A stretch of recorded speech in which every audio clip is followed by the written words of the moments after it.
Hello दोस्तों, मेरे YouTube channel education 1 to 10 में आप लोगों का फिर से स्वागत है। दोस्तों, आज हम लोग पढ़ेंगे प्रतिशत के बारे में। तो पहले हम यहाँ लिख लेते हैं प्रतिशत। दोस्तों, प्रतिशत को इंग्लिश में बोला जाता है परसेंटेज। दोस्तों, हमको सबसे पहले जानना ये है कि प्रतिशत किसे कहते हैं। तो प्रतिशत को जानने के लिए आइए इसको हम लोग संधि विच्छेद करते हैं। प्रतिशत को संधि विच्छेद करेंगे तो यहाँ हो जाएगा प्रति, इसका संधि विच्छेद हो जाएगा शत। तो दोस्तों, प्रति मतलब होता है प्रत्येक और शत का मतलब होता है 100। तो इसमें हम लोग देखेंगे कि प्रतिशत आखिर बोला किसे जाता है। तो दोस्तों, ध्यान देना है कि प्रत्येक 100 में जो मान निकलता है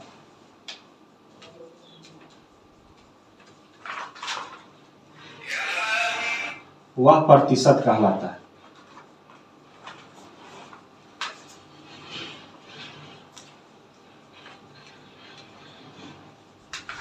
दोस्तों, हमको यहाँ पे ध्यान ये देना है कि आखिर प्रतिशत किसे कहते हैं। तो प्रतिशत का सिंबल जो होता है दोस्तों, प्रतिशत का सिंबल ये होता है, इस तरह होता है। प्रतिशत का मतलब होता है, प्रतिशत का मतलब क्या होता है, 100 होता है। तो आइए इसको डिटेल से जानने के लिए हम लोग कुछ एग्जांपल लेते हैं। जैसे यहां लिखते हैं 400 का 10% क्या होगा। तो दोस्तों, इसको हम लोग समझने के लिए क्या करना पड़ेगा, आइए सेम वही नियम से करते हैं। जैसे 400 है दोस्तों, तो यहाँ 400 का 400 लिखेंगे।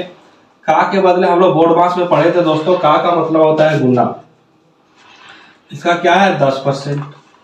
अब 400 का 10% दोस्तों, परसेंट का मतलब होता है 100 और किसी भी अंक या संख्या के साथ अगर प्रतिशत रहेगा तो उसको हटाने के लिए हमको क्या करना पड़ता है, 100 से भाग देना पड़ता है। देखिए, भाग दे दिए, 1 0 से 1 0 कटा, फिर 1 0 से 1 0 कटा, तो मेरे पास क्या बचा 4 40 गुने 1 बराबर 40। तो 400 का 10% क्या हो गया दोस्तों, 40। इसी तरह एक और एग्जांपल लेते हैं, 230 का 10%। तो सेम प्रोसेस करना है। 230 का 30 करेंगे, का के बदले गुना और 10 का 10 और परसेंटेज के बदले क्या करेंगे, 100 से भाग दे देंगे। अब यहाँ पर 1 0 से 1 0 कट जाएगा, 1 0 से 1 0 कट जाएगा, यहाँ क्या बच गया 23 इंटू 1 बराबर 23। तो दोस्तों, 230 का 10% क्या हो गया, 23 हो गया। इसी तरह से हम लोग इसको जानने के लिए और एग्जांपल लेके हम लोग समझ सकते हैं। जैसे 25 का 15% क्या होगा। तो दोस्तों, यहाँ पे देखना है कि 25 का 25 लिखे हैं, का के बदले गुना, और 15 का 15, और प्रतिशत को हटाने के लिए क्या करना पड़ेगा, 100 से भागा देना पड़ेगा। तो दोस्तों, इसको क्या करें, 25 चौक 100, तो यहाँ पर क्या बच गया 15/4। ये हो गया आपका आंसर। यानी 25 का 15% कितना हो गया, 15/4। इसी तरह से हम लोग किसी भी संख्या का या कितना भी एमआरपी रहे, चाहे कुछ भी रहे, उसका 10%, 15%, 30%, यही प्रोसेस से उसको हम निकाल सकते हैं। आइए दोस्तों, हम लोग प्रतिशत को और बारीकी से जानने के लिए, हम लोग जब किसी मार्केट में या तो मॉल में जाते हैं तो हम लोग क्या देखते हैं कि किसी भी कपड़ा में लिखा रहता है 25% डिस्काउंट ऑन एमआरपी। तो इसका मतलब हम लोग को ये मिल रहा है कि डिस्काउंट मतलब होता है दोस्तों छूट। सपोज हम लोग ये एग्जांपल लेते हैं कि कोई कपड़ा का एमआरपी है 1000 और उसमें डिस्काउंट जो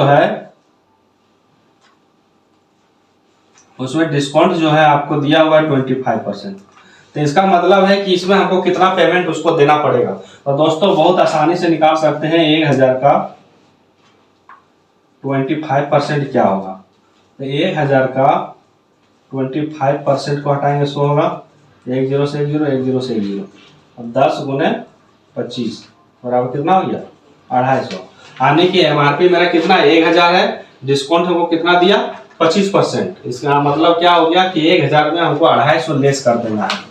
तो टोटल पेबल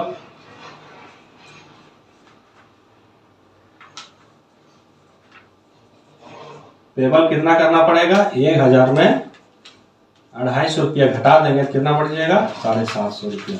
ये मेरा हो जाएगा, उसको हम पेबल करेंगे टोटल अमाउंट जो दिया रहता है। इसी तरह किसी भी कहीं भी जाते हैं, मोबाइल वगैरह लेना रहता है या और कुछ लेना रहता है, तो उसमें लिखा हुआ रहता है कि 25%, 30% ऑफ ऑन एमआरपी।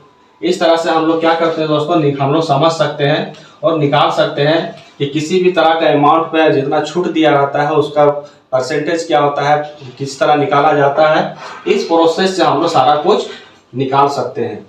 इसी तरह को वीडियो देखने के लिए हमारे YouTube चैनल से बने रहें और हमारे चैनल को सब्सक्राइब करें।